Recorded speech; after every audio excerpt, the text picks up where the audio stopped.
Hey, what's up, guys? Today I'm going to be talking about Appistogramma Cacatuoides, or for that matter, any Appistogramma species will do well with these kind of care guidelines. So these guys are really small, nice, they're super smart, dwarf cichlid. So they're from South America, just like these rams right here. These guys are also from South America. So they're from South America, and they are from like the Amazon basin, that area. So they live in shallower water, and there's not that many plants where they live, but I found to do really well with plants. So this one right here I'm showing you right now is actually a female, and that one right there is the male. And you can kind of see they pair up, and then I found they stay paired for life basically, unless you separate them or something.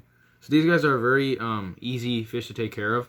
Since they've been bred in captivity for so many years, they kind of will take any variety of parameters. So I would keep them above 75 degrees Fahrenheit and any pH, basically from 6 to like 7, anything reasonable. Like anywhere around neutral will be fine for these guys. Diet, I would feed them like meaty foods and maybe some algae-based foods as well. I feed mine bloodworms, mysis shrimp, brine shrimps. I also feed flake and pellets and stuff. They'll take whatever. They're really easy to get to eat. They're not like super finicky or anything. The one thing I would watch out with these guys is sometimes for disease they often get like bloated. So I wouldn't like over feed them like any one food, and I would try to like avoid internal parasites, because that's where I've had the most losses with these. They often get internal parasites, and it's kind of tough to treat internal parasites. So I'd watch out for that. So when you're buying these from the store, don't buy two of the same, or try not to buy two of the same sex, because they will fight, and oftentimes they will kill each other. So for sexing them, the females are kind of bland, and they have much shorter fins, and they'll have that pronounced stripe right down the middle. So sometimes when they're like really small, you can't really tell, but the females will have much more muted coloration, and they'll have a lot less like finnage, and it won't be as bright, and they'll be smaller.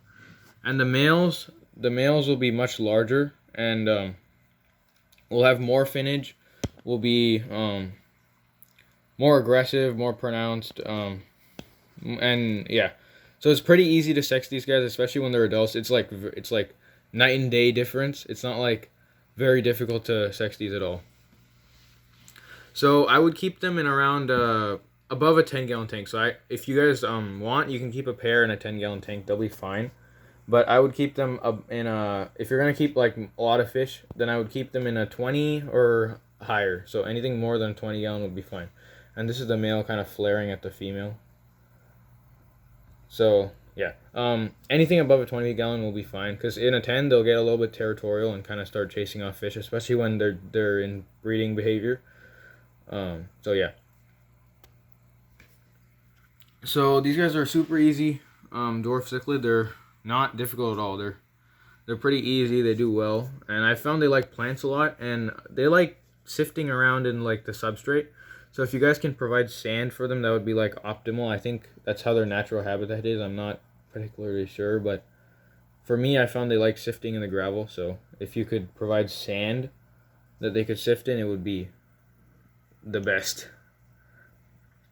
So for breeding these guys, what I would do is get small caves with or any kind of wood or anything that has a hollow inside and a small opening. And what they'll basically do is they'll have this courtship behavior where the male flares at the female, and then the female will go inside the cave and start laying eggs, and the male will just go in and fertilize them, and then the male will just like leave. He'll just ditch her basically, and he'll just go on his day and do whatever, but the female will sit there and take care of the eggs. So the eggs will probably hatch in around three or so days, and the female will guard the wigglers and fry and stuff until they hatch, and even when they're free swimming, she'll guard them and make sure they're fine. So during this period, they'll get really territorial, and she'll even chase the male away and stuff, because he'll want to breed again, and she'll want to take care of the fry, so she'll chase him away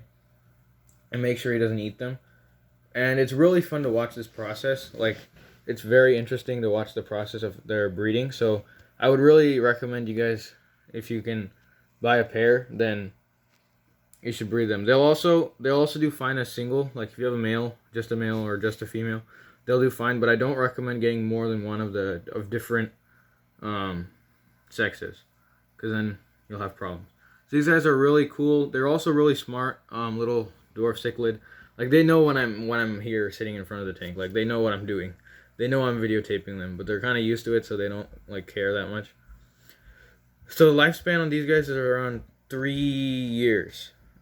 So yeah, they do really good. They look super nice. Thank you for watching.